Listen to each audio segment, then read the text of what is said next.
ओम नमो भगवते वासुदेवाय नमः। आज मैं आपको जीतिया व्रत की कथा सुना रहा हूँ। साथ ही माता लक्ष्मी की कथा भी सुनाऊंगा।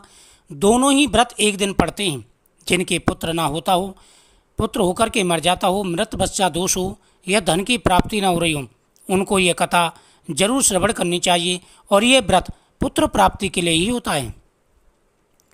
जीतिया व्रत हर साल अश्वनी मास के कृष्ण पक्ष की सप्तमी से नवमी तक किया जाता है। सप्तमी को खरना करके अष्टमी को व्रत रखा जाता है और फिर नवमी तिथि को व्रत का पारण किया जाता है। जीतिया व्रत की कथा में 3 कथाओं का वर्णन मिलता है। जीतिया पर्व संतान की सुख समृद्धि के लिए रखा जाने वाला व्रत है। इस व्रत में पूरे दिन निर्जल यानी कि बिना जल यह व्रत किया जाता है। यह पर्व उत्तर प्रदेश, बिहार, झारखंड, पश्चिम बंगाल और नेपाल के मिथिला और थरुअट में अश्विनी माह के कृष्ण पक्ष के 7वें से 9वें दिवस यानी 3 दिन का यह व्रत रखा जाता है। जीतिया व्रत के पहले दिन महिलाएं सूर्योदय से पहले जागकर स्नान करके पूजा करती हैं, फिर एक बार भोजन ग्रहण करती हैं। उसके बाद पूरा दिन निर्जल व्रत रखती हैं। इसके बाद दूसरे दिन सुबह सवेरे स्नान के बाद महिलाएं पूजा पाठ करती हैं और फिर पूरा दिन निर्जल व्रत रखती हैं। व्रत के तीसरे दिन महिलाएं पारण करती हैं। सूर्य को अर्घ्य देने के बाद ही महिलाएं अन्न ग्रहण कर सकती हैं। मुख्य रूप से पर्व के तीसरे दिन जोर भात, मरवा की रोटी और नौनी का साग खाया जाता है।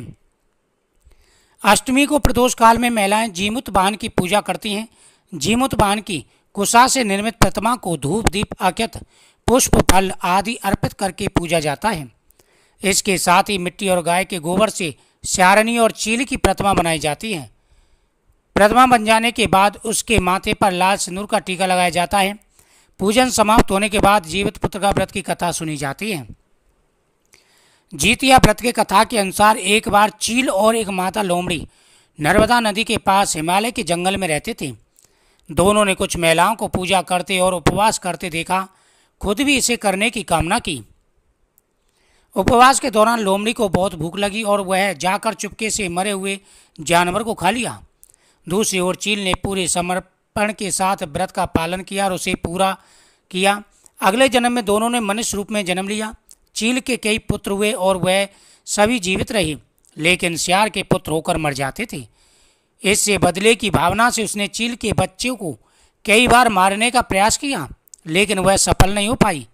बाद में चील ने सियार को अपने पूर्व जन्म के जीतिया व्रत के बारे में बताया। इस व्रत से सियार ने भी संतान सुख प्राप्त किया। इस तरह यह व्रत संतान सुख की प्राप्ति के लिए प्रसिद्ध है। इस एक दूसरी कथा के अनुसार जीमूतवाहन गंधर्व के बुद्धिमान राजा थे। जीमूतवाहन शासक बनने से संतुष्ट नहीं थे और परिणाम स्वरूप उन्होंने अपने भाइयों को अपने राज्य की सभी जिम्मेदारी सौंप दी और अपने पिता की सेवा के लिए जंगल में चले गए। जीमूतवाहन के पिता ने जीमूतवाहन को राज्य सौंपा, लेकिन उनका राज्य में मन नहीं लगा। उन्होंने अपने भाइयों को राजपाट सौंप दिया और वह जंगल में तपस्या करने के लिए चले गए। वहाँ पिता की सेवा करते और तपस्या करते थे। एक दिन जंगल में भटकते हुए एक बुढ़िया विलाप करती हुई मिली। उन्होंने बुढ़िया से रोने का कारण पूछा। इस पर उन्होंने बताया कि वह सांप नागवंशी के परिवार से है और उसका एक ही बेटा है। एक शपथ के रूप में हर दिन एक सांप पक्षीराज गरुड़ को चढ़ाया जाता है और उस दिन उसके बेटे का नंबर था। उसकी समस्या सुनने के बाद जीमूतवाहन ने उन्हें आश्वासन दिया कि वह उनके बेटे को जीवित वापस लेकर आएगा। तब वह खुद गरुड़ का चारा बनने का विचार कर चट्टान पर लेट जाते हैं। तब गरुड़ आता है और अपनी अंगुलियों से लाल कपड़े से ढके हुए जीमूतवाहन को पकड़कर चट्टान पर चढ़ जाते हैं। उसे हैरानी होती है कि जिसे उसने पकड़ा है वह कोई प्रक्रिया क्यों नहीं कर रहा। तब वह जीमूतवाहन से उनके बारे में पूछते हैं। तब गरुड़ जीमूतवाहन की वीरता और परोपकार से प्रसन्न होकर सांपों से कोई और बलिदान न लेने का वादा करते हैं। तीसरी कथा के अनुसार महाभारत युद्ध में पिता की मृत्यु के बाद अश्वत्थामा बहुत क्रोधित था। वह पिता की मृत्यु का बदला लेने के लिए पांडवों के शिविर में गया और उसने 5 लोगों की हत्या कर दी। उसे लगा कि उसने पांडवों को मार दिया है, लेकिन पांडव जिंदा थे। जब पांडव उसके सामने आए तो उसे पता चला कि वह द्रौपदी के 5 पुत्रों को मार आया है। यह सब देखकर अर्जुन ने क्रोध में अश्वत्थामा को बंदी बना लिया और उसके माथे से मणि छीन ली। अश्वत्थामा ने इस बात का बदला लेने के लिए अभिमन्यु की पत्नी उत्तरा के गर्भ में पल रही संतान को मारने की योजना बनाई। उसने गर्भ में पल रहे बच्चे को मारने के लिए ब्रह्मास्त्र चलाया, जिससे उत्तरा का गर्भ नष्ट हो गया, लेकिन उस बच्चे का जन्म लेना बहुत जरूरी था। इसलिए भगवान श्री कृष्ण ने उत्तरा के मृत बालक को फिर से जीवित कर दिया। गर्भ में मरकर जीवित होने की वजह से उत्तरा के पुत्र का नाम जीवित पुत्र का और परिचित हुआ। तब से संतान की लंबी आयु के लिए जीतिया व्रत किया जाता है। इस दिन माता लक्ष्मी का व्रत भी किया जाता है। माता लक्ष्मी की पूजा की जाती है क्योंकि इस दिन माता लक्ष्मी ने सभी को वरदान देने का संकल्प किया कि आज के दिन जो भी उनकी पूजा करेगा, माता लक्ष्मी उनके घर में अपार धन देंगी और उन्हें संतान प्राप्ति का वरदान देंगे।